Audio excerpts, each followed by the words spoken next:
Hey guys, कैसे हैं आप सब। मैं मन आपका बहुत बहुत स्वागत करता हूं एक नई वीडियो में। ये वीडियो फाइनेंशियल अकाउंटिंग की होने वाली है। पूरी वीडियो न्यूमेरिकल्स। इस वीडियो में मैंने उतने ही न्यूमेरिकल्स कवर कराए हैं, उतने ही कॉन्सेप्ट क्लियर कराए हैं जितने आपका इतने कम टाइम में करना पॉसिबल है। सारा लेके बैठोगे कुछ नहीं कर पाओगे। ठीक है, आप इतने कर लो, अच्छी तरीके से प्रैक्टिस कर लो। जो भी डाउट है आप मुझसे पूछ सकते हो, क्योंकि मैंने इसमें लैपटॉप का यूज नहीं किया बल्कि कॉपी का यूज किया है, हार्ड कॉपी का यूज किया है। तो अगर कहीं भी कंफ्यूजन होती है, कहीं भी डाउट होता है, तो आप मुझे कमेंट में पूछ सकते हो।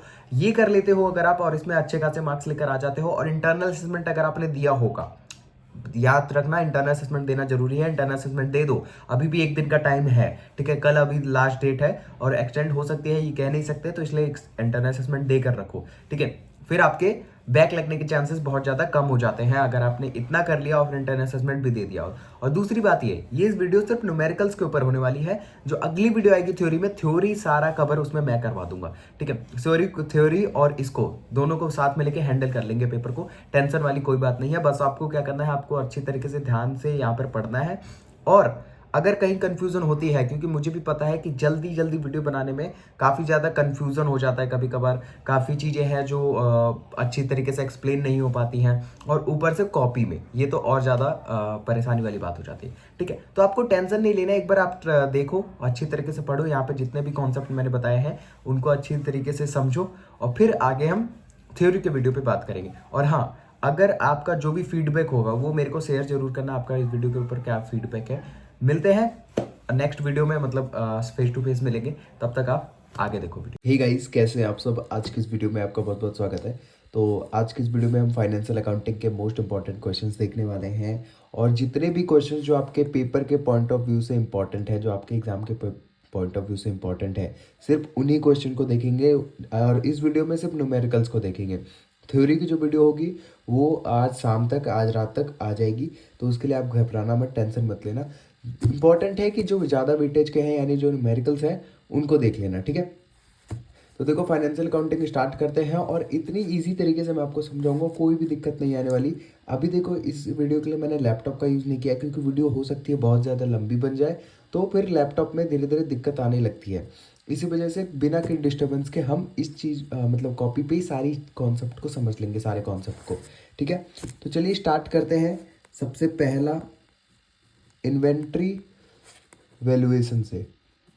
ठीक है, न्यूमेरिकल्स की बात करें तो सबसे पहला हमारे पास यही आ जाता है। जितनी भी थ्योरी पार्ट होगी वो हम अगली वीडियो में जो होगी, छोटी सी एक वीडियो होगी थ्योरी पार्ट की, उसमें मिल जाएगी आपको।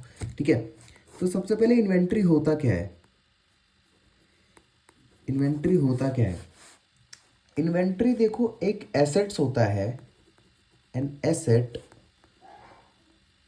owned by a business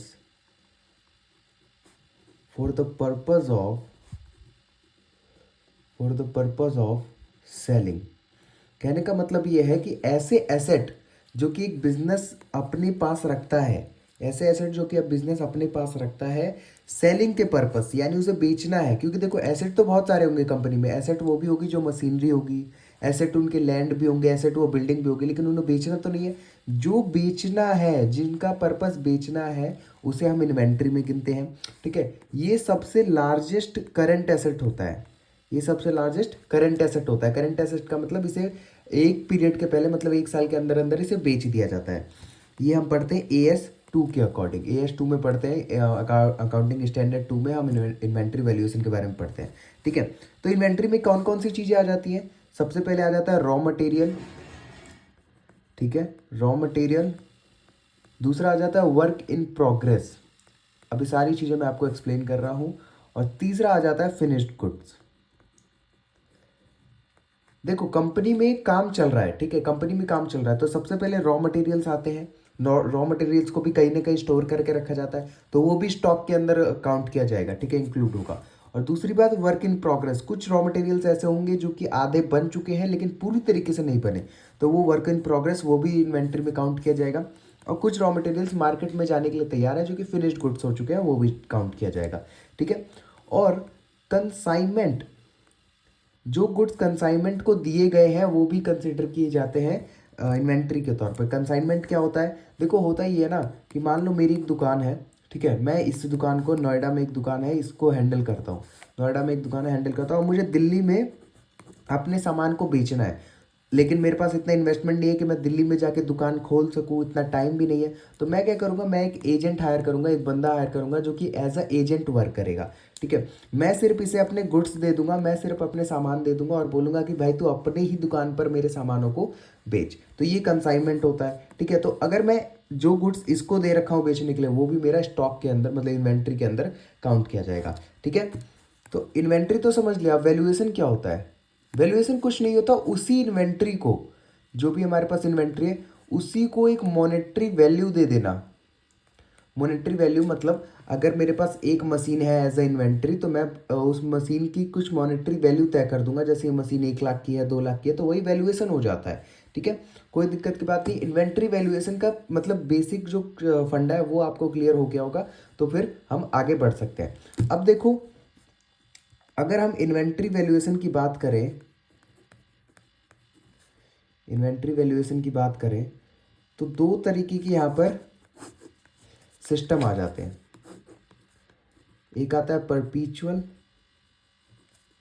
और एक आता है पीरियोडिक। ठीक है, परपीचुअल और ठीक है, तो पीरियोडिक में क्या होता है? पीरियोडिक में ऐसा होता है, जब भी हम पीरियोडिक तरीके से अगर हम इन्वेंट्री वैल्यूएशन करेंगे तो उसमें क्या करेंगे, उसमें हम सारे इन्वेंट्री को फिजिकली काउंट करेंगे। फिजिकली काउंट करने का मतलब है, मान लो आज मेरे इन्वेंट्री में से कुछ सामान जो बिक गए, फिर मैं उठूंगा, फिर मैं देखूंगा कि कितने सामान बचे हुए हैं, फिर मैं उसकी अकाउंटिंग करूंगा। कितने सामान बिक गए तो फिजिकली काउंट करके मैं उसकी अकाउंटिंग करूंगा। ये ज़्यादातर स्मॉल बिजनेसेस यूज़ करते हैं। अगर आपकी एक छोटी सी दुकान है तो आपके लिए पॉसिबल है कि आप जाके काउंट कर लो इन्वेंट्री को, कितना सामान बिक गया है, कितना नहीं बिक गया, ये आपके लिए पॉसिबल है। लेकिन किसी की बड़ी कंपनी, आप मान लो रतन टाटा जी थे, तो रतन टाटा जी अपनी कंपनी, उनका तो पूरे वर्ल्ड वाइड बिजनेस चल रहा है, तो वो क्या फिजिकली काउंट कर पाते? नहीं कर पाते। तो पीरियोडिक सिस्टम जो है, पीरियोडिक सिस्टम के अंदर हम गुड्स को, इन्वेंट्री को फिजिकली काउंट करते हैं और फिर उसकी अकाउंटिंग करते हैं। जैसा कि मैंने बताया, स्मॉल बिजनेसेस के लिए ये यूजफुल होता है ज़्यादातर। पर परपीचुअल में क्या होता है? पर परपीचुअल में हमें फिजिकल गुड्स से कोई मतलब नहीं रहता, हमें मतलब होता है ट्रांजैक्शन से। ट्रांजैक्शन का मतलब, अगर मान लो मेरे पास 100 इन्वेंट्री में 100 गुड्स हैं, ठीक है, और मेरे बुक ऑफ अकाउंट्स में ये दिखाया, ये मैंने मतलब मेरे एम्प्लॉयज़ ने ये दिखाया हुआ है कि 50 गुड्स बिक गए हैं, तो मैं फिर फिजिकली काउंट करने नहीं जाऊंगा। मैं उस बुक्स ऑफ अकाउंट पे ही भरोसा करके अपने मतलब ये समझूंगा कि मेरे इन्वेंट्री में इतने ही बचे हुए हैं। ठीक है, तो जो इसकी इन्वेंट्री है ये वैल्यू होती है हर ट्रांजैक्शन के बाद, आफ्टर एवरी ट्रांजैक्शन।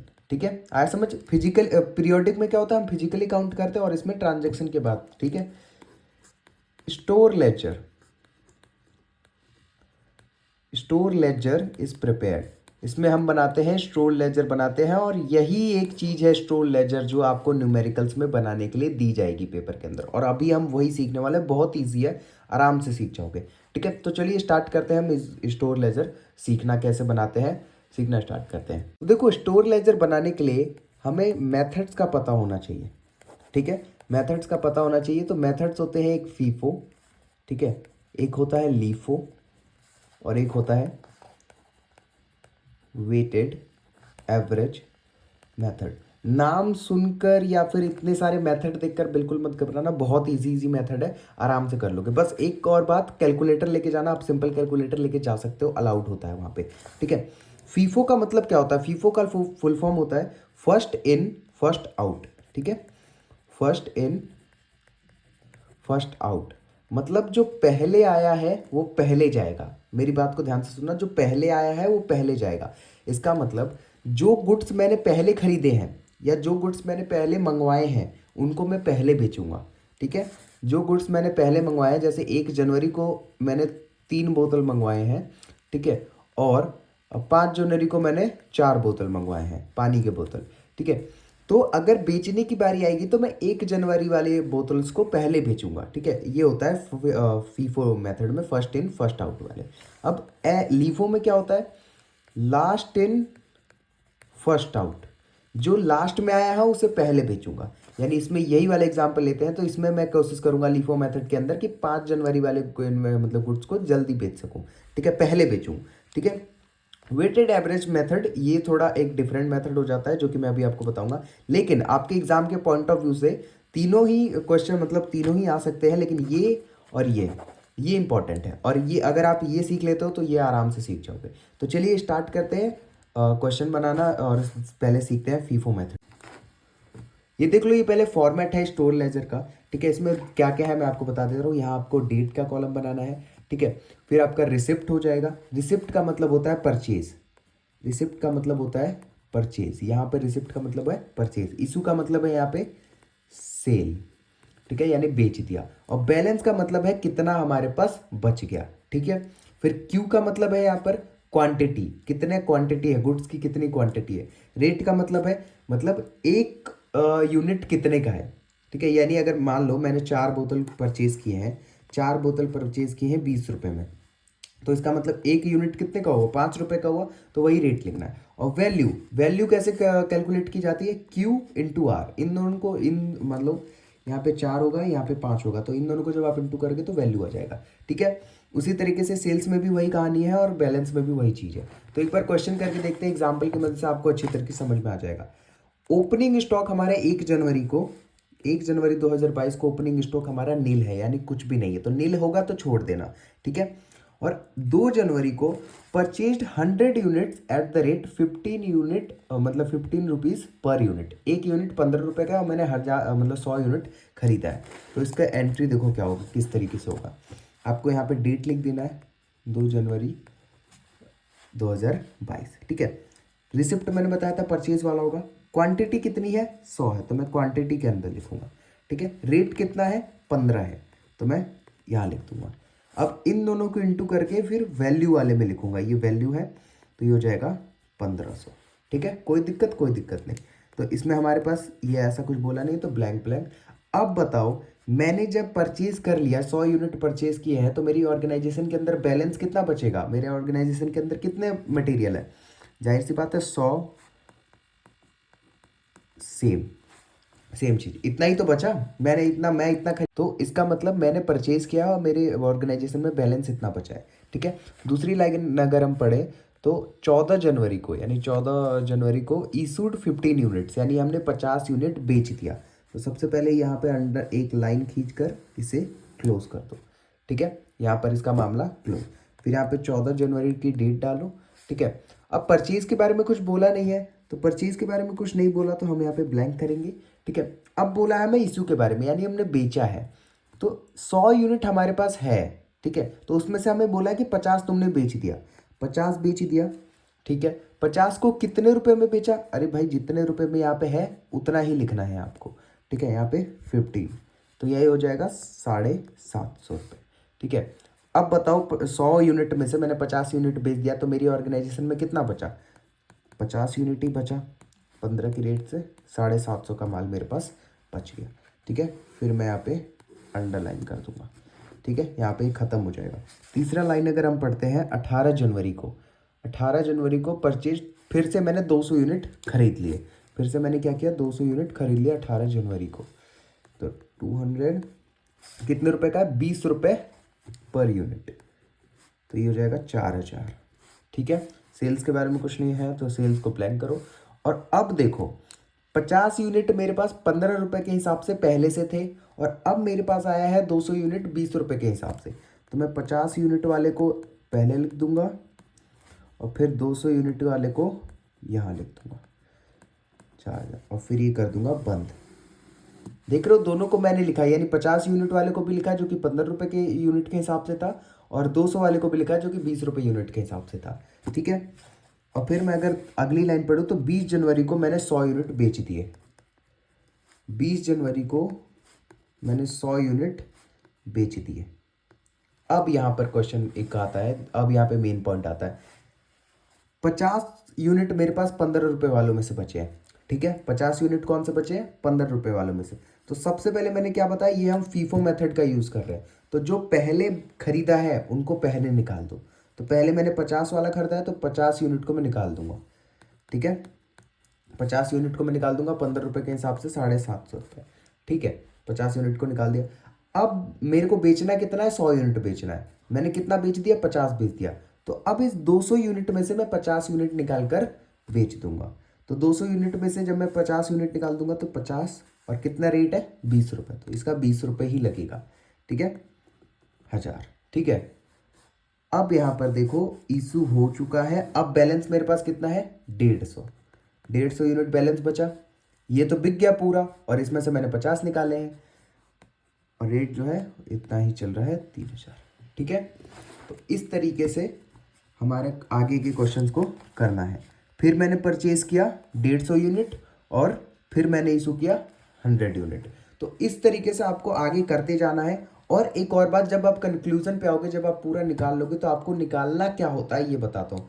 आपको बोलता है क्लोजिंग स्टॉक निकालने के लिए, आपको क्वेश्चन में क्या बोलेगा क्लोजिंग स्टॉक निकालने के लिए। तो वो क्लोजिंग स्टॉक क्या होगा, वो होगा आपका यहाँ पे लास्ट में जो वैल्यू आएगी, जो भी वैल्यू आएगी नीचे तक जब आप सॉल्व करोगे, जो भी लास्ट में वैल्यू आएगी वो यहाँ पर क्लोजिंग स्टॉक की वैल्यू होगी। ठीक है, आपको क्वेश्चन में मेंशन कर देना क्लोजिंग स्टॉक इज दिस। ठीक है, या अमाउंट लिख देना और याद रखना इशू वाले सेक्शन में जो वी वाला कॉलम है उसका जो टोटल आएगा, मतलब नीचे जो लास्ट में बचकर आएगा, ठीक है, टोटल, तो वो आ रहा हमारा वो हमारा होता है कॉस्ट ऑफ गुड्स सोल्ड। ठीक है, क्या होता है कॉस्ट ऑफ गुड्स सोल्ड। तो ये चीज़ यहाँ पे ध्यान रखना है, फीफो मेथड यही है पूरा और इसके अलावा कुछ भी नहीं है। और लीफो मेथड में क्या होता है मैं आपको बता देता हूँ एक तरीके से। ठीक है, लीफो मेथड वैसे पेपर में एग्जाम का अगर आपने पीवाईक्यूज देखे होंगे तो आपने देखा होगा लीफो मेथड से ज़्यादा क्वेश्चन नहीं आते हैं, फीफो और वेटेड एवरेज से आते हैं। ठीक है, तो फीफो मेथड आपने समझ लिया, लीफो में समझाता हूँ। देखो यहाँ पर हमें 100 यूनिट बेचते थे, राइट। ठीक है, 100 यूनिट बेचने थे और मेरे पास गुड्स बैलेंस कितने बचे थे 50 और 200 और रेट दोनों का अलग अलग है। तो मैं क्या करता यहाँ पे, मैं ना 100 यूनिट पूरा 200 में से उठाता, पूरा का पूरा 100 यूनिट 200 में से उठा लेता। ठीक है, और यहाँ पर सीधे 200 और 20 लिख के और फिर यहाँ से इंटू करके यहाँ पे लगा देता। कुछ होता नहीं है, बस डिफरेंस ये है कि पहले फीफो में जो पहले आया है उसे बेच देते हैं, इशू कर देते हैं, और लीफो में जो बाद में खरीदा है हमने उसे यहाँ पे इशू कर देते हैं। और किसी तरीके का कोई डिफरेंस नहीं होता लीफो और फीफो में। ठीक है, जो मेन डिफरेंस है वो हमारा क्रिएट होता है वेटेड एवरेज मतलब मेथड के अंदर। ठीक है, वो भी इजी है बट आपको कैलकुलेटर लेकर ही जाना है उसके लिए। आप बिना कैलकुलेटर के बहुत मुश्किल से कर ही नहीं पाओगे, मैं तो कहूँगा कर ही नहीं पाओगे। देखो वेटेड एवरेज मेथड का एक क्वेश्चन है यहाँ पर, ओपनिंग स्टॉक 200 यूनिट है, 18 रुपये पर यूनिट के हिसाब से। ठीक है, तो डेट देखो, डेट मैंने यहाँ पे मेंशन नहीं किया, वैसे आपको डेट मेंशन करने के लिए आएगा और डेट अच्छी तरीके से पूरा फॉर्मेट जब आप बना के लिखोगे ना तो मार्क्स तो मिल ही जाएंगे। ठीक है, तो ओपनिंग स्टॉक हमारा हो गया यहाँ पे 200 यूनिट का 18 रुपये पर यूनिट के हिसाब से। ठीक है, तो मैं यहाँ पे लाइन खींच के नीचे ही यहाँ पर वेटेड एवरेज आपको बता रहा हूँ। तो पहला ब्लैंक, क्योंकि ना सेल्स के बारे में बोला है ना परचेज के बारे में बोला है, हमें सिर्फ बोला है बैलेंस, यानी हमारे पास जितना है ओपनिंग स्टॉक। ठीक है, तो यहाँ परचेज और सेल्स की कॉलम में मैं ब्लैंक लगा रहा हूँ और बैलेंस का जो कॉलम होगा उसमें लगा दूंगा मैं 200 यूनिट 18 रुपये के हिसाब से 3600। ठीक है, 200 यूनिट 18 रुपये के हिसाब से 3600 रुपये। ठीक है, 3600 रुपये इसकी वैल्यू है। अब बोला है हमसे कि हमने परचेज किया है 100 unit at the rate 15 rupees, मतलब 15 रुपये के हिसाब से 15 रुपये यूनिट परचेज किया है। तो सबसे पहले आपको यहाँ पे एक लाइन खींच कर क्लोज कर देना है। ठीक है, फिर 100 यूनिट परचेज किया है 15 रुपये के हिसाब से, तो कितना आएगा 1500। ठीक है, कोई गड़बड़ नहीं। फिर यहाँ पे ब्लैंक। ठीक है, ब्लैंक हो जाएगा। अब यहाँ पर मेन मुद्दा अब आता है, यहाँ पर 18 है। ठीक है, 200 यूनिट है और वो 18 पर यूनिट के हिसाब से। यहाँ पर आपने परचेज किया है 100 यूनिट 15 रुपीज़ के हिसाब से। यहाँ पर आपको एक फॉर्मूला छोटा सा याद रखना है, वो है total value upon total quantity. ठीक है, total value upon total quantity, क्योंकि जो मेन मैटर आता है वो आता है यहाँ पे प्राइस लिखने में। टोटल तो वैल्यू देखो, टोटल क्वांटिटी कितनी है 200 और 100। 200 पहले के थे और 100 अभी खरीदा है, 300 हो गए 300। ठीक है, और 3600 वैल्यू पहले की 3600 और अभी की वैल्यू दोनों को मिलाकर कितने हो गए 5100 रुपये। ठीक है, और जब आप इन दोनों को डिवाइड कर दोगे तो आंसर आएगा आपका 17 आएगा आंसर, और उसी 17 को आपको यहाँ पे लिखना है समझ में आया? फिर से बताता हूँ। क्वांटिटी दोनों की जो पहले था, ठीक है, और अभी जो परचेज किया है, उन दोनों की क्वांटिटी को प्लस करो, ठीक है, और उसे लिखो नीचे, और फिर उन दोनों की वैल्यूज़ को प्लस करो और उसे लिखो ऊपर और डिवाइड कर दो, और जो भी आएगा उसे आपको यहाँ पे लिखना है। ठीक है, आया समझ? तो मैं यहाँ पे लिख देता हूँ, और क्वांटिटी कितनी थी? 300 हो गया। ठीक है, इस तरीके से। अब नेक्स्ट पढ़ते हैं, इशूड 50 यूनिट्स। हमें 50 यूनिट्स को इशू करना है, सेल कर देना है। तो यहाँ पे परचेज के लिए ब्लैंक, हम 50 यूनिट्स उठा लेंगे इसमें से, 300 में से 50 यूनिट्स उठाएंगे, कितने रुपए के हिसाब से? 17 रुपये के हिसाब से, जाहिर सी बात है। ठीक है, तो ये हो जाएगा हमारे पास 850 रुपये, और बचा कितना हमारे पास? 250, 17 के हिसाब से 4250। समझ में आ रहा होगा, उम्मीद करता हूँ आपको। और फिर अब देखते हैं नेक्स्ट, परचेज 200 यूनिट्स एट, मतलब at the rate 20 rupees per unit. ठीक है, 20 रुपीज़ के हिसाब से हमारे को बोला है कि 200 यूनिट खरीदे हैं। तो यहाँ पे अंडरलाइन कर देते हैं। देखो यहाँ पर मैं सारी चीज़ें क्लियर बोलते हुए चल रहा हूँ, ऐसा नहीं है कि कुछ कोई ऐसी राइटिंग है या फिर इन सब की वजह से आपको क्लियर सारी चीज़ें मैं आपको बताते हुए चल रहा हूँ। 200 यूनिट आप परचेज किया है, कितना बोला है? 20 रुपये के हिसाब से। तो 20 रुपये मैं यहाँ तो लिख दूंगा, और यहाँ पे आ जाएगा 4000। ठीक है, अब फिर से यहाँ पर प्राइस लिखने का यहाँ पे मैटर आ जाएगा। तो फिर से आपको वही करना है, 250 प्लस 200, 450, 450 को लिखना है नीचे, अपॉन में टोटल वैल्यू 4250 और 4000, 8250, और इसको डिवाइड करने पे जो आपका आंसर आएगा 18.33।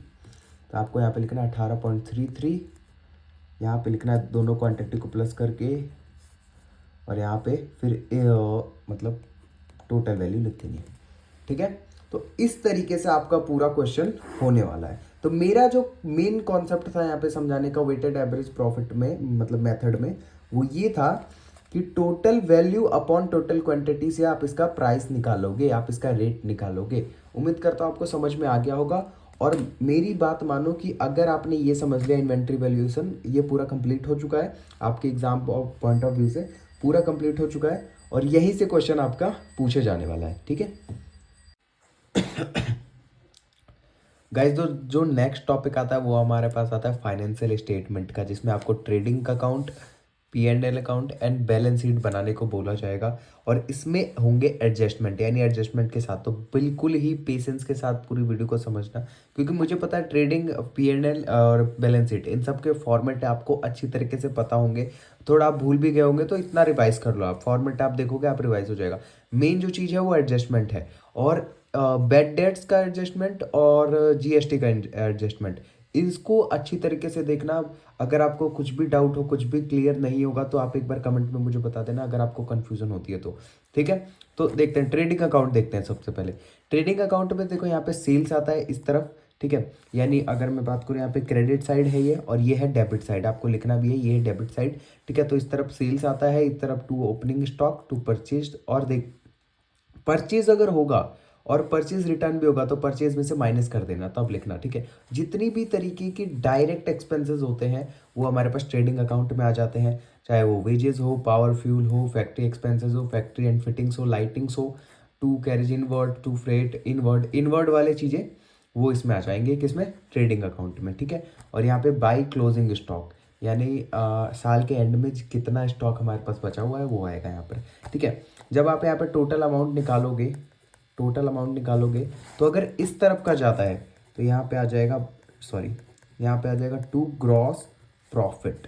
ठीक है, क्या आएगा? To gross profit. इस तरफ का ज़्यादा है तो यहाँ ग्रॉस प्रॉफिट आएगा, और अगर इस तरफ का ज़्यादा है तो यहाँ पे आएगा टू ग्रॉस लॉस। जनरली ऐसा होता नहीं है, हमेशा इसी तरफ का ज़्यादा आता है, मतलब इसे ग्रॉस प्रॉफिट ही हमेशा निकल कर आता है। ठीक है, जितना भी आएगा। अब देखते हैं प्रॉफिट एंड लॉस अकाउंट, इसमें सारे इनडायरेक्ट एक्सपेंसेस आते हैं। तो याद रखना, अगर आपको फॉर्मेट इसका ना याद हो, क्योंकि इसमें बहुत सारी चीज़ आती हैं, तो याद रखना आप ट्रेडिंग अकाउंट का याद कर लेना, और बाकी जितने भी खर्चे, जितने भी एक्सपेंसेस हो उसे आप P&L में डाल सकते हो। ठीक है, जैसे देखो, अगर यहाँ पे बाई ग्रॉस लॉस आया तो आपको यहाँ पर उतारना है टू ग्रॉस लॉस। ठीक है। यहाँ पे टू ग्रॉस प्रॉफिट आया तो आपको इस साइड उतारना है, टू बाई ग्रॉस प्रॉफिट के नाम से। ठीक है, जैसे सैलरी हो गया, इंटरेस्ट हो गया, रेंट हो गया, इंश्योरेंस हो गया, electricity, commission, travelling expenses, depreciation, stationery, loss on sale of machinery, charity, advertisement, किसी भी तरीके का इनडायरेक्ट एक्सपेंसेस होगा P&L में आएगा। ठीक है। और एक और बात, सैलरी एंड वेजेस लिखा होगा जब क्वेश्चन में, अगर सैलरी एंड वेजेस लिखा होगा तो वो P&L में आएगा, और वहीं अगर वेजेस एंड सैलरी लिखा होगा तो वो ट्रेडिंग में आएगा। याद रखना, अगर सैलरी पहले है तो P&L में आएगा, और वेजेस पहले लिखा हुआ है तो वो ट्रेडिंग में आएगा। ठीक है। अगर हम देखें बैलेंस शीट का फॉर्मेट तो आपको पता होगा, इस तरफ एसेट्स आता है, इस तरफ लाइबिलिटी आती है। ठीक है। एसेट्स में आपको पता होगा कि प्लांट आते हैं, मशीनरीज हो गई, इन्वेस्टमेंट हो गए। ठीक है, bank, cash account, bill receivable, debtors हो गया। ठीक है, प्रीपेड एक्सपेंसेस हो गया, लॉन्ग टर्म इन्वेस्टमेंट हो गया, और जितनी भी तरीके के फिक्स्ड एसेट्स हैं वो आ जाते हैं इसमें। पेटेंट अगर आपने लिया हुआ है, ट्रेडमार्क हो गया। ठीक है, इस तरह की चीज़ें यहाँ पर एसेट साइड आ जाती है। लाइबिलिटी साइड देख लो, करंट लाइबिलिटीज़ के अंदर आ जाती है short term loans, loans, bank overdraft, bills receivable, sundry creditors, outstanding expenses, यानी जो एक्सपेंसेस अभी मेरे बचे हुए हैं मैंने पे नहीं किए। एडवांस इनकम, वो भी लाइबिलिटी साइड आएगा, तो इनकम समझ के इसमें मत भर देना, याद रखना। ठीक है, एडवांस इनकम का मतलब है हम मतलब हमने सर्विस देने से पहले इनकम ले लिया। ठीक है, तो जाहिर सी बात है आगे सर्विस देना हमारी लाइबिलिटी बनती है, तो यहाँ पर advance income, long term loans और कैपिटल, और अगर ड्राइंग है तो उसी कैपिटल में से हमें माइनस करना होगा। तो बैलेंस शीट का जो फॉर्मेट है वो इस तरीके से। अब हम देखते हैं मेन चीज को अपने, जो कि है हमारे पास एडजस्टमेंट, और मैं सिर्फ उन्हीं पॉइंट्स के एडजस्टमेंट आपको बताऊंगा जो कि आपके एग्जाम के पॉइंट ऑफ व्यू से इंपॉर्टेंट होंगे। ठीक है, और आपके एग्जाम में पूछे जा सकते हैं। ठीक है, तो चलिए स्टार्ट करते हैं जल्दी जल्दी एकदम। पहला एडजस्टमेंट स्टार्ट करते हैं हम, ध्यान से देखना, क्लोजिंग स्टॉक का। क्लोजिंग स्टॉक, या जिसे हम कहते हैं इन्वेंट्री। तो क्वेश्चन आपको किस तरीके से देखने को मिलेगा, ध्यान रखना। क्वेश्चन आपको इस तरीके से देखने को मिलेगा, पहले तो एक डब्बा बनाया होगा जिसे हम ट्रायल बैलेंस कहेंगे, अगर आपको नहीं पता होगा तो। अगर इसमें कुछ पॉइंट्स इसमें दिए होंगे, ठीक है, और कुछ पॉइंट्स नीचे एडजस्टमेंट या अदर इंफॉर्मेशन में दिया होगा, एडिशनल पॉइंट में। ठीक है, आपको भी पता होगा। तो अगर क्लोजिंग पॉइंट मतलब क्लोजिंग स्टॉक एडजस्टमेंट में दिया है, इफ इन एडिशनल पॉइंट यानी एडजस्टमेंट में। ठीक है, एक और बात मेरी हमेशा याद रखना, जो भी वैल्यू अगर एडजस्टमेंट में दी हुई है, एडिशनल पॉइंट में दी होगी, तो उसकी 2 एंट्री होगी। ध्यान से सुनना, अगर वो एडिशनल पॉइंट में कोई सी भी एंट्री दी हुई है, कोई सा भी पॉइंट दिया हुआ है, कोई सी वैल्यू दी हुई है, उसकी 2 एंट्री होगी, 2 ट्रीटमेंट किया जाएगा उसका। और अगर ट्रायल बैलेंस में है तो उसका फिर उस हिसाब से किया जाएगा। तो याद रखना, अगर ये एडिशनल पॉइंट में है तो सबसे पहले क्या करो, ट्रेडिंग अकाउंट की क्रेडिट साइड लिखना है आपको, जो कि आप लिखते ही हो। ठीक है, और बैलेंस शीट के एसेट साइड लिखना है। ठीक है, बैलेंस शीट के एसेट साइड लिखना है।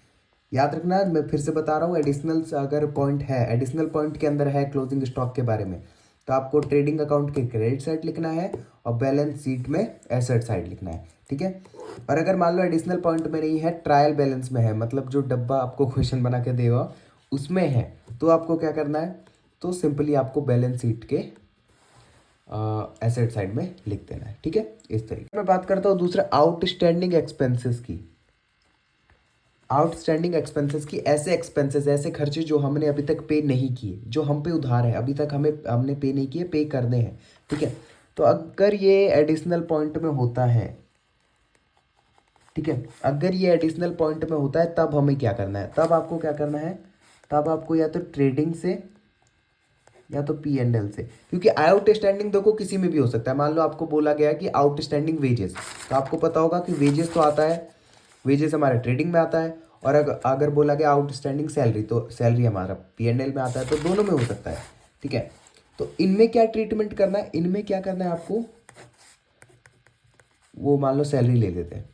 ठीक है, इनमें आपको क्या करना है, जितना दिया होगा, मान लो दिया है आउटस्टैंडिंग सैलरी 1000 रुपये, अंदर दिया हुआ ये सैलरी 10,000, और एडिशनल पॉइंट में दिया हुआ आउटस्टैंडिंग सैलरी 1000 रुपये, तो आपको उस क्या करना है, ऐड कर देना है। ठीक है, उसको क्या करना है, ऐड कर देना है P&L में एंड ट्रेडिंग में, ठीक है, जिसमें भी दिया होगा, वेजेस दिया होगा तो ट्रेडिंग में, और सैलरी दिया होगा तो P&L में, या डायरेक्ट कोई सा भी एक्सपेंसेस दिया होगा तो ट्रेडिंग में, और इनडायरेक्ट दिया होगा तो P&L में, ठीक है।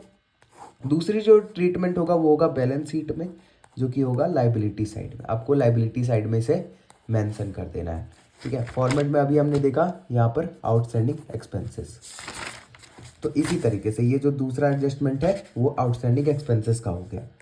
तीसरा मतलब एडजस्टमेंट प्रीपेड। अब इसमें हमने क्या किया था, इसमें हमने दिया ही नहीं था, ठीक है, इसमें हमने क्या किया था, दिया ही नहीं था अभी तक अपने को, मतलब पे ही नहीं किया था अपना रेंट या जो भी एक्सपेंसेस है, लेकिन इसमें हमने प्रीपेड पहले ही पे कर दिया है, ठीक है, पहले ही पे कर दिया। तो इसका अगर हमारे पास एडिशनल पॉइंट में है, मैं आपको डायरेक्ट पॉइंट टू पॉइंट बातें बता रहा हूँ, अगर इसका एडिशनल पॉइंट में है, ठीक है, अगर एडिशनल पॉइंट में है तो आपको क्या करना है, तो आपको टू एक्सपेंसेस में से माइनस कर देना है, ठीक है। क्या करना है, एक्सपेंसेस में से माइनस कर देना है। एक एग्जांपल बताता हूँ, मान लो अगर क्वेश्चन के अंदर दिया हुआ है रेंट जो दिया हुआ है वो 10,000 दिया हुआ है, और प्रीपेड रेंट एडिशनल पॉइंट में दिया हुआ है 2,000 रुपये, ठीक है। तो आपको क्या करना है, P&L में आके रेंट में 10,000 में 2,000 को माइनस कर देना है, 2,000 को क्या करना है, माइनस कर देना, और फिर लिख देना 8,000 रुपये, ठीक है। और इसका बैलेंस शीट में क्या होगा, बैलेंस शीट में इसका जो ट्रीटमेंट होगा वो होगा asset side as a prepaid expenses. Prepaid expenses आप डायरेक्ट जाके एसेट साइड लिख सकते हो, ठीक है। कोई कंफ्यूज मत होना, अगर कंफ्यूज हो रहे होगे तो एक बार मुझे कमेंट में बता देना कौन से पॉइंट में आप कंफ्यूज हुए थे, फिर मैं आपकी उस हिसाब से हेल्प कर दूंगा, ठीक है। नेक्स्ट जो हमारा आता है एडजस्टमेंट, वो आता है एक्रूड इनकम। एक्रूड इनकम या आउटस्टैंडिंग इनकम भी कहते हैं, यानी ये इनकम हमने कमा लिया बट हमको रिसीव नहीं हुआ है, मतलब हमारे खाते में तो आ चुका है, हमारे नाम पे तो ये इनकम रजिस्टर हो चुका है, ठीक है, लेकिन हमने अभी तक इसे रिसीव नहीं किया है। तो एडिशनल पॉइंट में होगा तो क्या होगा, ये P&L में क्रेडिट साइड चला जाएगा, ठीक है, उस साइड चला जाएगा P&L में, और बैलेंस शीट में आ जाएगा एसेट साइड, बस। बैलेंस शीट में कहाँ जाएगा, एसेट साइड। याद रखना, एक्रूड इनकम का फिर से बता रहा हूँ, एडिशनल पॉइंट में है तो P&L में क्रेडिट साइड चला जाएगा बाई एक्रूड इनकम करके, और बैलेंस शीट में है तो वो क्या होगा, एसेट साइड चला जाएगा, ठीक है। आगे समझ। तो ये कुछ एडजस्टमेंट थे, नॉर्मल एडजस्टमेंट थे जो आपके काम आएंगे। अब चलते हैं बैड डेट्स के एडजस्टमेंट पे, जो कि बहुत ज़्यादा इंपॉर्टेंट कंसिडर किया जाता है। नॉर्मल एडजस्टमेंट में एक और चीज़ है डेप्रिसिएशन, ठीक है, डेप्रिसिएशन। तो अगर ये एडिशनल पॉइंट में गिवन है आपके पास तो P&L अकाउंट में इसे लिख देना टू डेप, ठीक है, और अमाउंट लिख देना इसका, ठीक है। और बैलेंस शीट में इसको एसेट से, मान लो प्लांट पे डेप्रिसिएशन, तो प्लांट की वैल्यू लिख के एसेट से माइनस कर देना, प्लांट की वैल्यू से जितना डेप्रिसिएशन होगा उतना माइनस कर देना है, जितना परसेंट होगा डेप्रिसिएशन उतना माइनस कर देना, ठीक है। तो ये नॉर्मल वाले हो गए। अब चलते हैं अपने हाई क्लास एडजस्टमेंट पे, जैसे बैड डेट्स हो गया और GST हो गया, तो इसको समझना बहुत जरूरी है। अगर देखो इस वीडियो में मैं इसलिए आपको एग्जाम्पल नहीं करा रहा, फिर वीडियो बहुत ही ज़्यादा लंबी हो जाएगी, वैसे ही बहुत ज़्यादा लंबी होने वाली है। तो अगर अभी भी कह रहा हूँ किसी भी चीज़ में कन्फ्यूजन हुई हो, या आपको लगता हो कि उसमें आपको एग्जाम्पल नहीं नीड है, तो आप मुझे बता सकते हो, ठीक है। तो बैड डेट्स के एडजस्टमेंट को स्टार्ट करते हैं। तो हमें इसमें 3 चीज़ें देखनी है, bad debts, provision for doubtful debts, और provision for discount on doubtful debts, ठीक है। तो आपको मैं पहले मतलब समझा देता हूँ। देखो, जिनको हम उधार देते हैं पैसे, ठीक है, जिनको हम उधार देते हैं पैसे उनको हम कहते हैं डेटर, जिनको हम उधार देते हैं पैसे उनको हम कहते हैं डेटर, और जिनसे हम लेते हैं वो क्रेडिटर हो गए, ठीक है। तो हम डेटर की बात करते हैं। तो मान लो इस बंदे को मैंने 10,000 रुपये उधार दिए, ठीक है। तो मैंने ये देखा कि इस बंदे ने 1 रुपये भी मुझे नहीं लौटाया, 10 के 10,000 डूब गए, तो बैड डेट्स मेरे कितने हो गए, 10,000 हो गए, ठीक है, यानी जितने मेरे पैसे डूब चुके हैं। अब मान लो मैंने एक और बंदे को दिए हैं, ठीक है, और एक बंदे को दिया है और मुझे उसके आसार लग रहे हैं, लक्षण लग रहे हैं कि वो मेरा पैसा लौटाने वाला नहीं है, तो उसके लिए मैं एक प्रोविज़न क्रिएट करूंगा पहले से ही, जो कि मुझे आगे के लिए थोड़ा सेफ सिक्योर रखेगा, ठीक है। उसी तरीके से जब डिस्काउंट दूंगा उसके लिए भी। तो इसके एडजस्टमेंट क्या होंगे, इन्हें हम 4 केसेस में समझेंगे। कैसे कैसे क्या मतलब कौन कौन से केसेस आ सकते हैं उसको हम समझते हैं। तो हम अपने पहले केस में देखते हैं कि क्या बोला गया है हमसे पहले और इसका क्या क्या ट्रीटमेंट हो सकता है। तो पहले केस में डेटर्स हमें बोला है 50,000, बैड डेट्स बोला है 5,000 और प्रोविजन फॉर डाउटफुल डेट्स, इसका फुल फॉर्म है प्रोविजन फॉर डाउटफुल डेट्स, जो कि 2500 बोला है क्वेश्चन के अंदर, और बाहर इसका कोई एडिशनल पॉइंट में इसकी इन्फॉर्मेशन नहीं दी हुई है। तो उस केस में इसकी क्या ट्रीटमेंट करेंगे। उस केस में आपको कुछ नहीं करना, P&L जो आप बना करते हो, P&L account, profit and loss account, उसमें आपको 2 बैड डेट्स करके इस तरफ लिख देना है, यानी डेबिट साइड लिख देना है, और इधर by provision for doubtful dates इस तरफ लिख देना है। ठीक है, इसके सिवा आपको ज़्यादा कुछ नहीं करना है। ठीक है, आया समझ। तो बैड डेट्स इधर लिख देना है आपको और प्रोविजन फॉर डाउटफुल डेट्स इधर लिख देना है। और बैलेंस शीट में या किसी तरीके का बैलेंस शीट में आप डेटर लिखोगे, लेकिन इसका कोई ट्रीटमेंट उस तरफ नहीं करेंगे। ठीक है, अब केस 2 देख लेते हैं। इसी क्वेश्चन को बेस बना के हम चारों केसेस देखेंगे।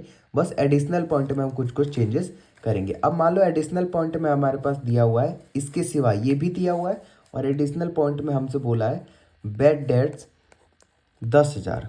ठीक है, बैड डेट्स फिर से 10,000 बोल दिया। तो उस केस में हम क्या करेंगे, उस केस में हम करेंगे P&L अकाउंट जो हम बनाते हैं टू बैड डेट्स।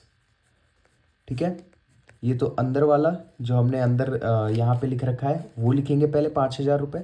ठीक है, फिर प्लस करेंगे इसमें फर्दर बैड डेट्स के नाम से कितना अमाउंट, 10,000। ठीक है, फर्दर 10,000 अमाउंट। तो देखो ये दोनों तो हो गए क्रेडिट साइड के, ये दोनों हो गए क्रेडिट साइड के। फिर से मैं बता रहा हूँ कि अगर ये ट्रायल बैलेंस जो भी आपका क्वेश्चन होगा, अगर आसान भाषा में कहो, जो भी डब्बा बना के आपको क्वेश्चन दिया होगा, ठीक है, उसमें इन्फॉर्मेशन दी हुई है और एडिशनल पॉइंट में बस ये लिखा हुआ है कि बैड डेट 10,000। तो क्या करना है, P&L में बैड डेट्स को जैसे लिखते हो वैसे लिख दो, और उसमें फर्दर बैड डेट्स के नाम से जितना भी अमाउंट एडिशनल पॉइंट में उसे ऐड कर दो। ठीक है, अब बैलेंस शीट में क्या जाएगा, बैलेंस शीट में बस आपको डेटर्स जो होता है, डेटर्स में से 50,000 जो कि है, ये वाला एडिशनल पॉइंट का जो बैड डेट्स है उसे माइनस कर देना है। याद रखना, एडिशनल पॉइंट का बैड डेट्स है, इससे भी मत माइनस कर देना 5,000 को। ठीक है, वो माइनस करके ही यहाँ पे दिया होता है। तो याद रखना यहाँ पे एडिशनल पॉइंट्स का बैड डेट्स माइनस हो जाएगा। ठीक है, तो ये यहाँ पर ट्रीटमेंट होगा, 2 ट्रीटमेंट होगा। मैंने पहले बताया था एडिशनल पॉइंट्स के 2 ट्रीटमेंट होंगे, चाहे वो कहीं पे भी हो, P&L में हो, ट्रेडिंग में हो, या बैलेंस शीट में हो, P&L में हो। ठीक है, कहीं पे भी 2 ट्रीटमेंट होगा। नेक्स्ट केस देखते हैं, केस नंबर 3। फिर से वही क्वेश्चन बेस है हमारा, यही क्वेश्चन हमारे पास इन्फॉर्मेशन है। एडिशनल पॉइंट में देखते हैं क्या दिया है। एडिशनल पॉइंट में दिया है बैड डेट्स हमारे पास 10,000 है और provision for doubtful dates at the rate 10% है। ठीक है, अब यहाँ पे हमारे पास डाउटफुल डेट्स का भी यहाँ पे परसेंटेज दे दिया है, जिसको हमें कैलकुलेट करना होगा और ट्रीटमेंट करनी होगी। तो सबसे पहले आपको क्या करना है, P&L अकाउंट में 2 बैड डेट्स के नाम से, एक सेकंड यहाँ बना देता हूँ, 2 बैड डेट्स जो है वो लिख दो 5,000। ठीक है, प्लस एडिशनल पॉइंट में जो बैड डेट्स दिया है उसे फर्दर बैड डेट्स के नाम से ऐड कर दो। ठीक है, फर्दर बैड डेट्स के नाम से ऐड कर दिया। ठीक है, अब देखो प्रोविजन फॉर डाउटफुल डेट्स बच गया हमारे पास, इसका क्या करना है। तो देखो बैलेंस शीट जब आप बैलेंस शीट बनाओगे और डेटर्स होंगे, ठीक है, डेटर्स 50,000 है, इसमें से आपको क्या करना है, एडिशनल पॉइंट का बैड डेट्स माइनस करना है। पिछले क्वेश्चन में भी बताया था मैंने, बैड डेट्स, ठीक है, 10,000 माइनस कर दिया, ये हो गया 40,000। ठीक है, 40,000। अब इस 40,000 पे याद रखना, डेटर्स में बैड डेट्स घटाने के बाद जो अमाउंट आएगा उस 40,000 पे प्रोविजन फॉर डाउटफुल डेट यानी 10% लगाएंगे। ठीक है, ये आप वर्किंग नोट में भी कर सकते हो बिना बैलेंस शीट बनाए, लेकिन 10% यहाँ पे लगाएंगे, जो कि हो जाएगा यहाँ से माइनस कर देंगे प्रोविजन फॉर डाउटफुल डेट्स 4,000 रुपये 40,000 का, और आंसर यहाँ पे आएगा 36,000 रुपये। ठीक है, और इसी 4,000 को फिर यहाँ पे ऐड कर देंगे 4,000। ठीक है, और टोटल हो जाएगा, ये हो गया 15 और ये 19,000। ठीक है, और ये क्रेडिट साइड का था, पहले बता रहा हूँ, ये क्रेडिट साइड है, और ये by provision for doubtful debt. Debit side आपको क्या लिखना है, वही लिख देना है जो क्वेश्चन के अंदर दिया है। पिछले क्वेश्चन में भी मिस हो गया था, ये क्रेडिट साइड के हैं सारे एंट्री, आपको फिर डेबिट साइड में वही चीज़ लिखनी है, by provision full doubtful debts 2500। देखो तीनों केसेस में इसमें भी ये चीज़ सेम थी डेबिट साइड वाली, ये चीज़ सेम थी डेबिट साइड वाली, ठीक है, और ये चीज़ सेम है डेबिट साइड वाली। तो डेबिट साइड वाले में तो कन्फ्यूजन नहीं होगी, उम्मीद करता हूँ आपको। केस नंबर 4 की बात करते हैं, और ये केस पढ़ते ही बैड डेट्स के एडजस्टमेंट आप फोड़ के आ जाओगे अपने एग्जाम के अंदर, ठीक है, अगर समझ में आया होगा अच्छी तरीके से तो, और एक दो पॉइंट की अगर आपने प्रैक्टिस कर ली तो। बैड डेट्स हमारे पास दिया है 10,000, क्वेश्चन वही है 50,000, 5,000 और 2500 वाला। बैड डेट्स हमारे पास 10,000 दिया है। प्रोविज़न फॉर डाउटफुल डेट्स का 10% यहाँ पे प्रोविज़न दिया हुआ है, ठीक है, और बोला है 2% provision on discount on debtors, for discount on debtors, ठीक है, यानी अब हमें डिस्काउंट देना है तो उसके लिए 2% का प्रोविज़न यहाँ पर क्रिएट करना पड़ेगा। तो उसके लिए क्या करना है हमें, P&L account line by line करते जाओ। बैड डेट्स, ठीक है, जो कि है 5,000, ठीक है, फर्दर ये वाला फिर से फर्दर ऐड हो जाएगा, फर्दर बैड डेट्स जो कि है 10,000, ठीक है। प्रोविज़न फॉर डाउटफुल डेट जितना हमने पीछे किया पहले उतना कर देते हैं, ठीक है, जितना हमने पीछे किया पहले उतना कर देते हैं, फिर आगे देखेंगे। फर्दर मतलब बैड डेट्स ऐड कर दिया, यहाँ पे क्वेश्चन वाला 2500, ठीक है। अब देखो बैलेंस शीट में जब आप डेटर्स 50,000 और जब आप इसमें से माइनस करोगे बैड डेट्स को जो कि है 10,000, ठीक है, बचेगा कितना 40,000। इस पे 10% का लगाओगे, यहाँ पे भी 10% है, 10% का लगाओगे तो हो जाएगा प्रोविज़न फुल डाउटफुल डेट्स यहाँ पे 4,000 रुपये, कितना 4,000 रुपये ऐड हो जाएगा और यहाँ से 4,000 रुपये माइनस हो जाएगा। अभी तक सारी चीज़ें क्वेश्चन की तरह ही चल रही हैं, ठीक है, अभी तक सारी चीज़ें किसकी तरह चल रही है, क्वेश्चन की तरह ही चल रही हैं, मतलब पिछले क्वेश्चन की तरह, पिछले केस की तरह चल रही है। यहाँ पे जो मेन पॉइंट आ जाता है वो डिस्काउंट ऑन डेटर्स का पे आ जाता है। कुछ भी नहीं करना है डिस्काउंट ऑन डेटर्स का, आपको क्या करना है, डिस्काउंट यहाँ पे ये इसका 2% निकाल कर जो भी अमाउंट आएगा लास्ट में 2% उसका निकाल देना, ठीक है, और उसे भी यहाँ पर प्लस कर देना, ठीक है, जो भी आएगा 2% कितना होगा इसका 360, यह हो जाएगा शायद 220 आई थिंक, ठीक है, तो इसे यहाँ पे प्लस कर देना और फिर 720 यहाँ पे माइनस कर देना। तो इस तरीके से फिर आपका सारे ट्रीटमेंट हो जाएंगे। तो उम्मीद करता हूँ आपको चारों केसेस समझ में आए होंगे। एक भी केसेस में दिक्कत हो तो बस केस का मुझे नंबर बता देना कमेंट में, मैं फिर आपको उसके हिसाब से आपकी हेल्प कर दूंगा। तो बैड डेट्स का पूरा क्लियर हो चुका है आपका, बैड डेट्स के जितने भी एडजस्टमेंट थे और कुछ नॉर्मल एडजस्टमेंट हमने सीखे थे। अब बढ़ते हैं आगे की तरफ जो कि है जीएसटी के एडजस्टमेंट, जो कि थोड़ा कंफ्यूजिंग होगा बट समझते हुए आगे चलना, क्योंकि 2 पॉइंट आपके जीएसटी के आ सकते हैं आपके क्वेश्चन में, ठीक है। चलिए आगे बढ़ते हैं। यहाँ पे देखते हैं अब हम जीएसटी का ट्रीटमेंट, ठीक है, जीएसटी का जितना भी एडजस्टमेंट है, मतलब डीपली नहीं जाएंगे, जितना आपके पेपर में आएगा उस तक, उस लिमिट तक ही रहेंगे, ठीक है। पहले ये समझ लो आप कि परचेज होता है एक और एक सेल होता है, ठीक है, तो जो दोनों में ही जब भी आप कोई सामान बेचते हो या जब भी आप दो सामान खरीदते हो, इन दोनों में ही टैक्स इंक्लूड होता है, किसी न किसी तरीके से टैक्स इंक्लूड होता है। तो परचेज के समय जो आप टैक्स पे करते हो, ठीक है, परचेज के समय जब आप टैक्स पे करते हो तो उसे हम कहते हैं इनपुट टैक्स, ठीक है, क्या कहते हैं, इनपुट टैक्स। और टैक्स हमारे पास 3 तरीके के होते हैं, SGST, CGST और IGST, ठीक है। अब मैं आपको बता देता हूँ होता क्या है एक्चुअली में। ये मान लो मैं यूपी है, ठीक है, ये यूपी है, अगर मैं इसी के बीच में बिजनेस कर रहा हूँ अपना, इसी के बीच में प्रोडक्ट सेल एंड परचेज कर रहा हूँ, तो मुझे 2 टैक्सेस भरने पड़ेंगे आधे आधे, SGST और CGST, ठीक है। मान लो 12% में टैक्स भर रहा हूँ टोटल, तो 6% इसका हो जाएगा और 6% इसका हो जाएगा, ठीक है। लेकिन वहीं अगर मैं यूपी से दिल्ली, ठीक है, या यूपी से हरियाणा बिजनेस करने लग जाऊं तो मैं जो टैक्स भरूंगा वो IGST भरूंगा, ठीक है। यानी अगर मैं अपने ही स्टेट में करूं बिजनेस तो टैक्स भरूं तो मुझे 2 टैक्सेस भरने पड़ेंगे, SGST और CGST, और अगर स्टेट के बाहर जाता हूं तो IGST लगता है, ठीक है। तो इनपुट टैक्स होते हैं ये। और वहीं अगर मैं सेल करूँ, कोई चीज़ को बेचूँ, ठीक है, किसी चीज़ को बेचूँ तो वो आउटपुट टैक्स होते हैं। आउटपुट टैक्स तो आउटपुट जीएसटी कह सकते हैं आप, इस तरीके से। ठीक है, ये चीज़ क्लियर हो गई आपके। अब बैलेंस शीट की ओर बढ़ते हैं। बैलेंस शीट में इसका क्या वो होता है, रोल होता है, और ध्यान से समझना, अब यहाँ से असली गेम स्टार्ट होता है। एसेट साइड, एसेट साइड हमारे पास क्या होता है, इनपुट टैक्स। ठीक है, इनपुट टैक्सेस होंगे वो एसेट साइड होंगे, और आउटपुट टैक्स होंगे वो लाइबिलिटी साइड होंगे। ठीक है, ये चीज़ समझ में आ गई। अब आप कहोगे कि क्वेश्चन में अगर इनपुट टैक्स और आउटपुट टैक्स दिया होगा या मैंने निकाल लिया तो मैं बैलेंस शीट में ऐसे उतार दूंगा। देखो यहाँ पर एक छोटा सा ट्विस्ट है, यहाँ पर आपको सेट ऑफ करना पड़ता है। सेट ऑफ का मतलब क्या, काट पीट करनी पड़ती है। एग्जाम्पल के लिए मैं आपको बताता हूँ, जैसे मान लो इनपुट SGST लिखा हुआ है, CGST लिखा हुआ है, और इनपुट IGST लिखा हुआ है। ठीक है, ये लिखा है 8,000, ये 8,000 और ये 10,000। ध्यान से समझना, बस ये आपको काट पीट कर देनी है यहाँ पर। ठीक है, और आउटपुट मान लेते हैं ये लिखा है 10,000, और SGST मान लेते हैं 10,000, और IGST मान लेते हैं 8,000। ठीक है, इस तरीके से। तो आपको क्या करना है, और एक बात याद रखना कि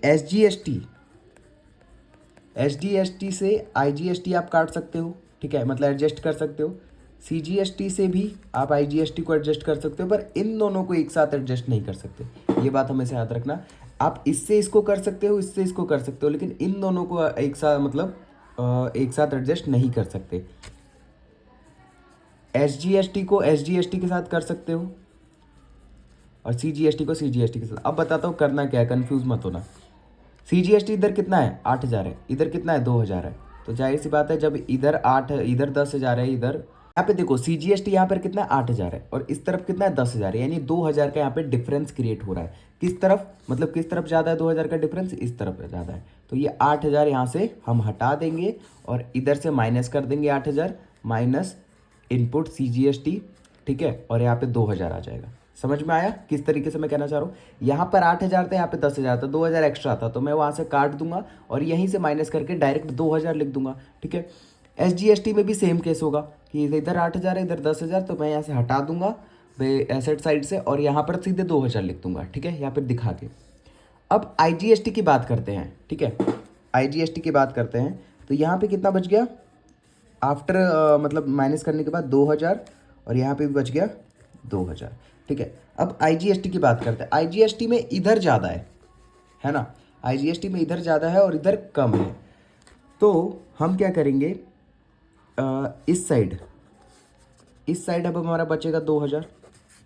ठीक है, अब इस साइड बचेगा 2,000। इधर जो कम था तो इस साइड 2,000 बच रहा था, इधर ज़्यादा है तो अब इस साइड बचेगा 2,000।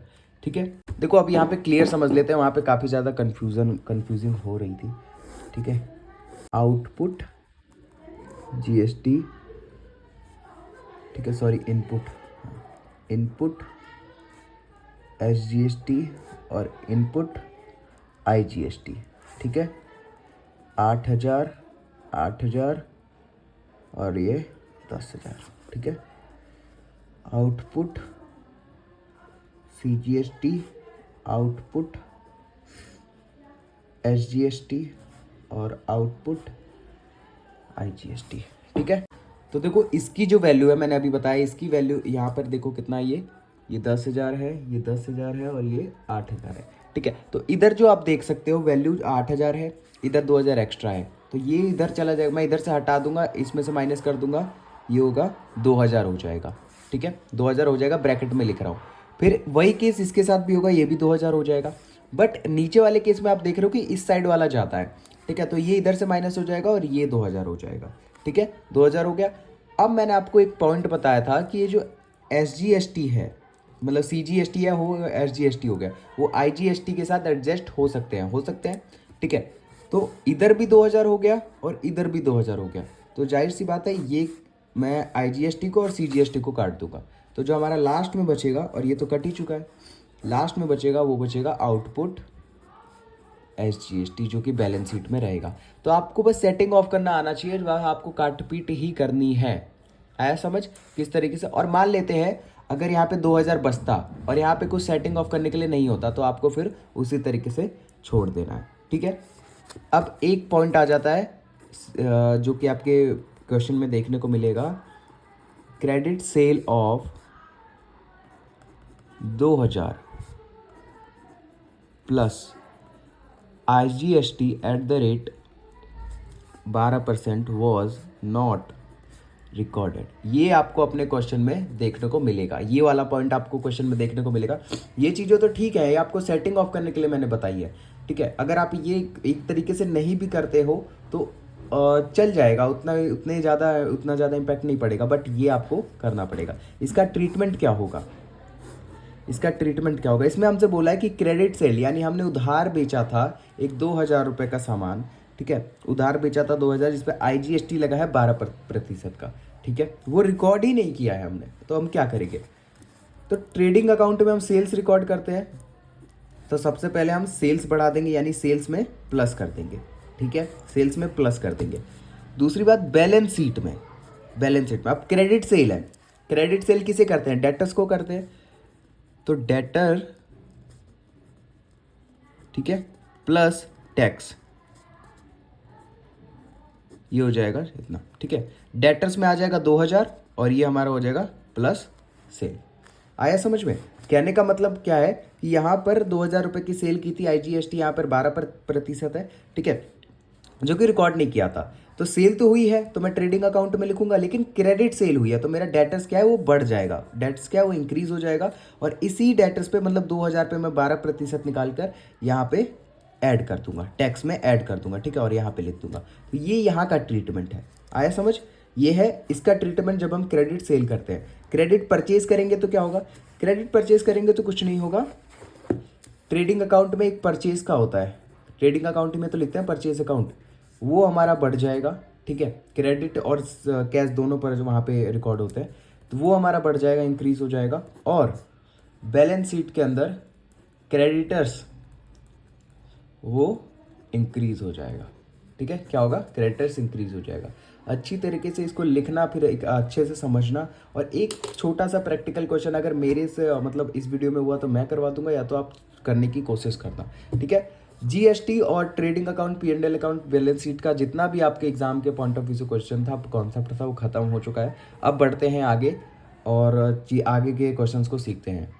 ही गाइज, अब डिपार्टमेंटल अकाउंटिंग, ये इसका क्वेश्चन आपको जरूर से जरूर देखने को मिलेगा अपने पेपर के अंदर, ठीक है। डिपार्टमेंट अकाउंटिंग का और ब्रांच अकाउंटिंग का। ब्रांच अकाउंटिंग मैं लास्ट में करवाऊंगा, क्योंकि वो जो है थोड़ा कॉम्प्लेक्स है, थोड़ा कॉम्प्लेक्स टॉपिक है, कॉम्प्लिकेटेड टॉपिक है, ठीक है। तो यहाँ पर देख लेते हैं, सारी चीज़ें यहाँ पर सेम है बिल्कुल। डिपार्टमेंटल अकाउंट में कोई झंझट की बात नहीं है।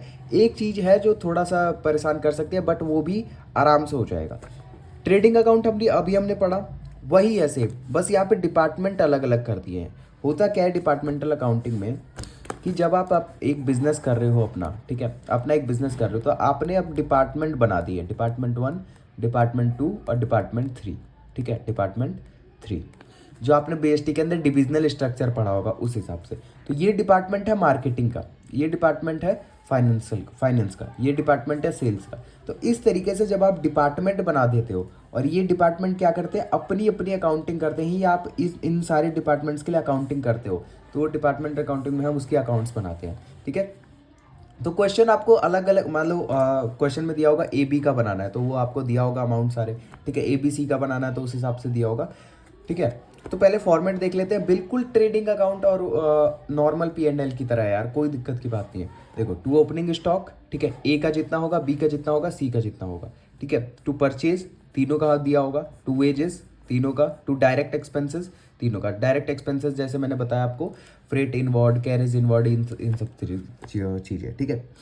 अब बात करते हैं to transfer price. Transfer price यहाँ पे क्या होता है, मान लो एक डिपार्टमेंट से दूसरे डिपार्टमेंट में कोई गुड्स को भेजा जा रहा है, ठीक है, एक डिपार्टमेंट में कोई दूसरे डिपार्टमेंट में गुड्स को भेजा जा रहा है, तो जिस प्राइस पे उस समय पे भेजा जाएगा उसे हम ट्रांसफर प्राइस कहते हैं, ठीक है।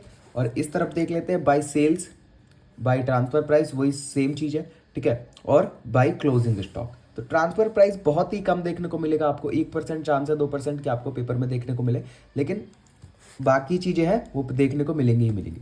ये P&L है, ठीक है, ये P&L है। सैलरी सेम चीज़ है, discount, bad debts, depreciation, indirect expenses to journal P&L, ठीक है। ग्रॉस प्रॉफिट आया तो यहाँ पे, और ग्रॉस लॉस आया तो यहाँ पे same. Discount received, indirect income, journal P&L जो भी है, ठीक है। तो P&L का और ट्रेडिंग अकाउंट का फॉर्मूला पूरा सेम है, बस आपको समझना क्या क्या चीज़ें हैं ये मैं आपको बता देता हूँ। अब देखो, अगर हम एक्सपेंसेस की बात करें, अगर हम एक्सपेंसेस की बात करते हैं तो डिपार्टमेंटल अकाउंट में हमें दो तरीके के एक्सपेंसेस देखने को मिलेंगे। एक होगा विच कैन बी एलोकेटेड और which can not be allocated, ठीक है। कैन नॉट बी एलोकेटेड कहने का मतलब ये है वो खर्चे जो मैं देख सकता हूँ कि हाँ ये खर्चा डिपार्टमेंट ए का है और ये खर्चा डिपार्टमेंट बी का है, यानी ये खर्चे इनको अलॉट किए गए हैं क्वेश्चन में, ये एलोकेटेड एक्सपेंसेस है। लेकिन कुछ ऐसे होंगे जो जिनको एलोकेट नहीं किया गया होगा, ठीक है। जिनको एलोकेट नहीं किया गया होगा उनको क्या करना है आपको, उनको जर्नल P&L अकाउंट में डालना है, ठीक है। जर्नल P&L अकाउंट में डालना है। लेकिन कभी कभार ऐसा होगा कि इनको एलोकेट करना पड़ेगा, इनको एलोकेट करना पड़ेगा। उस समय पे आप क्या करोगे, जब इनको एलोकेट यहाँ पे दिया होगा, जो भी आपको रेंट हो गया, इलेक्ट्रिसिटी हो गया, ये सारे एक्सपेंसेस है जिनको दिया होगा कि इन्हें एलोकेट करो डिपार्टमेंट के हिसाब से और फिर अपने बैलेंस शीट बनाओ। तो ट्रेडिंग और P&L बनाने की जरूरत, मतलब बताने की फिर से जरूरत नहीं है, मुझे ऐसा लगता है। एक क्वेश्चन अभी मैं करके दिखाऊंगा इसका, तो आपको क्लियर हो जाएगा, ठीक है। उससे पहले एक चीज़ आपको टेबल जैसा याद रखना है। टेबल, एक मैं आपको एक टेबल समझा रहा हूँ, उसे आपको याद रखना है। मैं उसकी फ़ोटो आपको ग्रुप में भेज दूंगा। ग्रुप नीचे डिस्क्रिप्शन में लिंक होगा, उसे ज्वाइन कर लेना। चैनल को सब्सक्राइब करके बेल आइकन प्रेस कर देना, ठीक है। देखो ये है वो टेबल, ठीक है। ये पूरा वो टेबल है। परचेजेस, डायरेक्ट एक्सपेंसेस और इनडायरेक्ट एक्सपेंसेस की बात करें अगर हम, ठीक है। और बेसिस ऑफ एलोकेशन, किस तरीके से उसे एलोकेट करते हैं, पूरा कंफ्यूज मत हो, अभी समझा रहा हूँ बेसिक तरीके से। Purchase, wages, freight inward, carriage inward, stores consumed, import duty, octroi, discount receipt, commission to. अब इसे हम रेशियो में एलोकेट कैसे करेंगे, कहने का मतलब क्या है यहाँ का। मान लो रेंट दिया हुआ है 10,000, ठीक है। रेंट दिया हुआ है 10,000, नहीं नहीं यहाँ पे रेंट की बात नहीं हुई, वेजेस की बात हुई है, ठीक है। वेजेस दिया हुआ है यहाँ पे 10,000, ठीक है। वेजेस क्या हुआ, दिया हुआ है 10,000, और हमसे क्या बोला है, रेशियो ऑफ परचेज में डिवाइड होगा, रेशियो ऑफ परचेज में डिवाइड होगा। कहने का मतलब ये है कि जब आप ट्रेडिंग अकाउंट देखोगे और आप ये पाओगे कि कितना कितना इन्होंने परचेज किया है, कितना कितना इन्होंने परचेज किया है, तो आपको कुछ नहीं करना है, आपको इन दोनों को रेशियो में ले लेना। मान लो डिपार्टमेंट ने ए ने 5,000 का परचेज किया और बी ने 10,000 का परचेज किया, तो इन दोनों का रेशियो क्या बनेगा, 1:2। और इस 1:2 में इसको डिवाइड कर देना है, एलोकेट कर देना है। जब आप इसको 1:2 में करोगे तो जो 1 आएगा वो ए का आएगा और 2 आएगा वो बी का आएगा। आया समझ, क्लियर हो गया होगा। फिर से एक बार समझा देता हूँ मैं आपको कि मान लेते हैं ए ने 50,000 का परचेज किया हुआ है और बी ने 1.5 लाख का परचेज किया हुआ है। ये परचेज है इनके, तो परचेज के रेशियो में डिवाइड किया जाएगा, मैंने ये लिखा हुआ है। तो इनका रेशियो क्या होगा, 1:3। अब ये रेशियो कैसे ला रहा हूँ ये समझ में नहीं आ रहा आपको, तो मैं बता दूँ 1.5 लाख को 50,000 से डिवाइड कर दो और यहाँ पे लिख दो, बात खत्म, ठीक है। तो 1:3। अब इस 1:3 से वेजेस को हम डिवाइड कर सकते हैं, या जो भी दिया होगा इन सब में से उनको डिवाइड कर सकते हैं। याद रखना ये जो एक्सपेंसेस हैं, ये परचेज की रेशियो में डिवाइड की जाएंगी, ये चीज़ें याद रखने वाली है। फिर अब ये आ जाता है सेल्समैन कमीशन, सैलरी, ठीक है, discount allowed, selling expenses, carriage inward, outward, travelling expenses, packaging expenses, ये आपके दिया होगा।